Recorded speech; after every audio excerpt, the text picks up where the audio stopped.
Salam positif semuanya, kami mahasiswa Psikologi Universitas Prima Indonesia semester 1 Pagi A ingin menampilkan video hasil dari kampanye kami.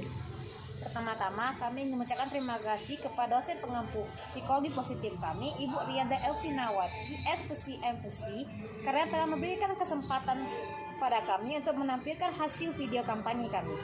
Di mana kami mengangkat tema yaitu emosi positif masa kini, yaitu mindfulness. Kami terdiri dari 5 anggota. Yang pertama saya sendiri Karen, Selin, Gading, Nanda, dan juga Frinsa. Selamat menyaksikan. Sesuai dengan tema kita tentang mindfulness. Mindfulness itu apa sih? Mindfulness adalah kesadaran dan perhatian atau atensi penuh terhadap apa yang terjadi dalam diri kita dan apa yang kita lakukan. Mindfulness kita pelajari sekarang adalah mindfulness yang dikembangkan oleh Jon Kabat-Zinn dan Shauna Shapiro. Jon Kabat-Zinn mengatakan, memberi perhatian atau atensi dengan cara yang khas, yaitu dengan sengaja, pada saat ini, tanpa menghakimi dan tanpa membeda-bedakan, adalah pengertian dari mindfulness. Sedangkan Shauna Shapiro mengatakan, kesadaran yang bangkit dari pemberian perhatian yang disengaja, secara terbuka, baik dan membedakan. Samaan dari arti mindfulness yang dikatakan oleh dua tokoh tersebut adalah pemberian atensi atau perhatian secara disengaja. Penjelasan lebih lanjut, 1. Pengarahan atensi secara disengaja. Atensi adalah nakoda pikiran kita. Atensi yang terjaga, terlatih akan membawa ketenangan dalam hidup kita. Sebaliknya, atensi yang kurang terlatih, kurang terjaga, bergerak secara liar hanya akan membawa kecemasan dalam hidup kita.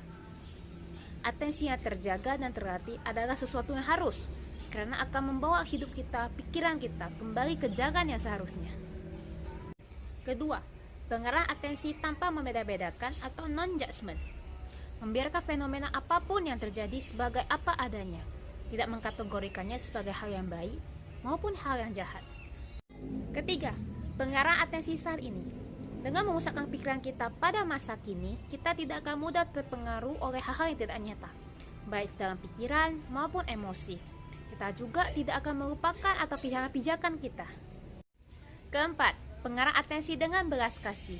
Kebaikan hati adalah ketegasan lembut dalam pengarahan atensi itu. Pengarahan atensi tidak dilakukan dengan kekerasan ataupun pemaksaan, namun dengan penuh belas kasih, baik pada diri sendiri maupun orang lain. Kelima, pengarahan atensi secara bijaksana.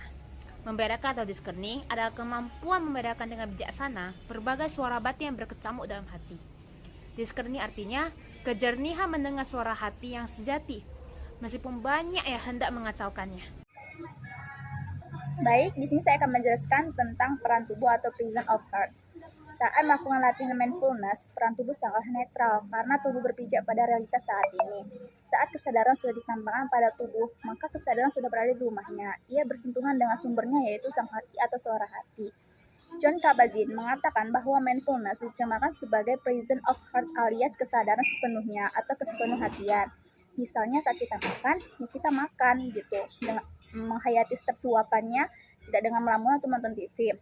Dan jika kita melakukan latihan mindfulness secara konsisten dan berkelanjutan, seseorang semakin bersih dari keruhnya batin dan ia semakin nyata mendengar suara hatinya. Dengan demikian, ia makin terbebaskan dari banyak belenggu hingga makin bahagia dan damai. Jadi saya akan menyampaikan tentang sikap-sikap yang kondusif bagi mindfulness. Yang pertama itu ada non-judging, tidak menghakimi, yaitu tidak menghakimi atau tidak membeda-bedakan pengalaman yang menyenangkan maupun tidak menyenangkan, serta yang menguntungkan dan merugikan. Yang kedua adalah patience, yaitu sabar. Hanya dalam kesabaran, kejernihan akan muncul, ketegasan justru akan semakin mengeruhkan situasi. Yang ketiga itu ada beginner's mind atau cara pandang pemula, kecenderungan manusia untuk senantiasa mencari yang baru dan bosan pada segala sesuatu yang sudah biasa. Yang keempat itu ada trust atau kepercayaan atau percaya juga. Mindfulness bukanlah sesuatu yang gampang atau bukan instan. Dia harus dibangun secara perlahan-lahan seumur hidup kita. Tanpa ada kepercayaan, manusia akan diombang-ambingkan oleh pendapat orang lain. Yang kelima itu ada non-striving atau yang disebut tidak ngotot. yaitu tidak memaksakan diri untuk mencapai tujuan. Semakin dipaksa, tujuan tersebut akan semakin menjauh. Yang keenam itu ada acceptance atau menerima. Menerima apapun yang terjadi, semua yang datang, baik itu ada kesenangan, kesedihan, serta kecemasan, diterima secara sepenuhnya. Yang terakhir itu ada letting go atau melepaskan, yaitu melepaskan segala sesuatu, tidak melekat kepada siapapun dan mengikhlaskan segala sesuatu. Nah, kali ini kita akan membahas mengenai mindfulness versus mindlessness. Mindfulness yaitu kesadaran penuh. Jadi, mindfulness adalah keadaan pikiran yang terfokus pada suatu pengenalan tentang apa yang kita rasakan pada saat ini tanpa melalui penilaian. Mindfulness sendiri membawa kita kepada perhatian tentang apa yang kita rasakan saat ini dan menerima ataupun mengenal mengenai tentang perasaan, pikiran, serta emosi dan perasaan fisik apapun itu. Secara singkat kita pahami bahwa mindfulness adalah suatu kegiatan yang kita sadari secara penuh tentang apa yang terjadi di dalam diri kita dan niat kita untuk menyatukan perasaan, pikiran, serta tubuh untuk fokus di dalam kita menjalani kehidupan kita. Sedangkan mindlessness berbanding terbalik dengan mindfulness.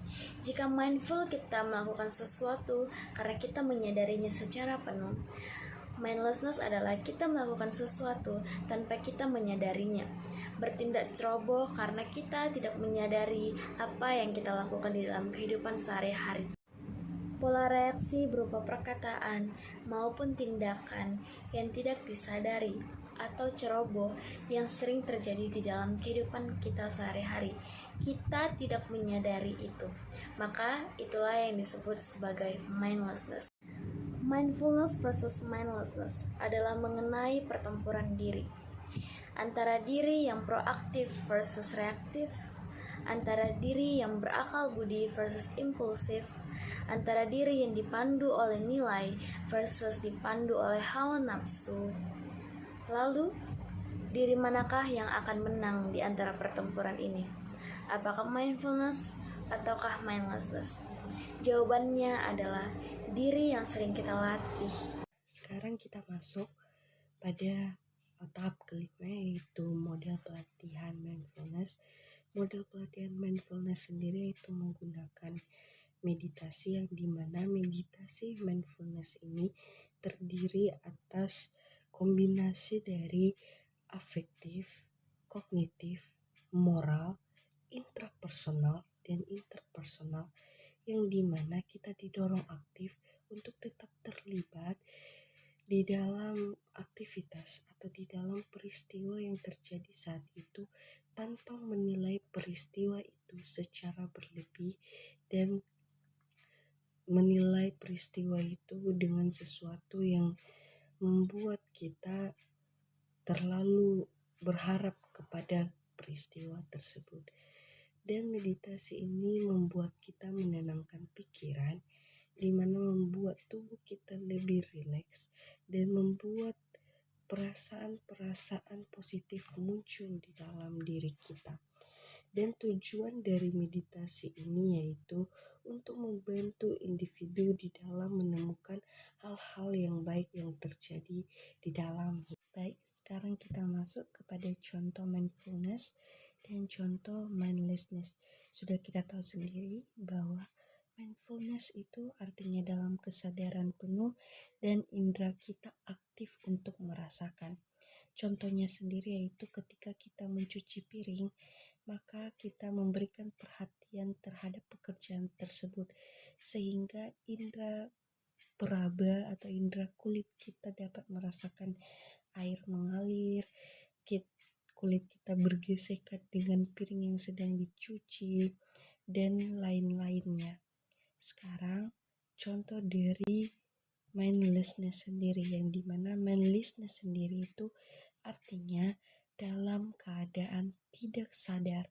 Contohnya saja di dalam kehidupan kita ketika kita ingin bersosmed atau melakukan suatu kegiatan di dalam sosial media, kita berniat untuk mengupload sesuatu atau memposting sesuatu atau memberikan status. Namun pada akhirnya kita malah melihat postingan dari teman kita keasikan sehingga lupa apa yang ingin kita lakukan di awal. Adapun cara yang bisa membantukan mindfulness itu sendiri dengan cara kita bermeditasi, yaitu meditasi dulu durasinya dengan 5-30 menit yang disadari dengan aluran pernapasan. Meditasi jalan, yaitu disadari dengan langkah sinkron antara nafas dan jalan. Meditasi eating, yaitu ucapan syukur, nikmati setiap rasa kita. Lalu, apa tujuan dan manfaat kita menerapkan mindfulness di dalam kehidupan diri kita sendiri? Mindfulness memiliki banyak sekali manfaat dan tujuannya. Kita akan merasa lebih terhubung kepada diri kita sendiri, baik secara fisik ataupun emosi. Kita menyadari dan kita dapat mengontrol emosi kita. Kita bisa menyadari apa penyebab kita emosi. Dan kita juga merasa lebih baik dalam menjalani kehidupan sehari-hari. Mindfulness sendiri juga dapat mengurangi stres. Mindfulness juga dapat membantu kita untuk fokus dalam menjalani kehidupan sehari-hari kita. Mindfulness juga dapat membantu kita mencapai kesadaran penuh untuk kita tetap bersemangat di dalam kehidupan kita. Mindfulness juga dapat menerima diri kita, menerima kekurangan kita, memaafkan diri, dan mencintai diri kita lebih baik lagi dengan penuh rasa syukur. Mindfulness juga dapat membuat pengaliran darah kita menjadi bagus karena tubuh kita merasa rileks terhadap meditasi ini. Banyak sekali manfaat-manfaat yang kita dapat rasakan jika kita melakukan mindfulness dalam kehidupan kita sehari-hari. So, tetaplah jalani hidup dengan baik and love yourself. Sekian dari hasil video kampanye kami. Jikalau ada salah kata, mohon dimaafkan. Sekian dan terima kasih. Salam positif semuanya.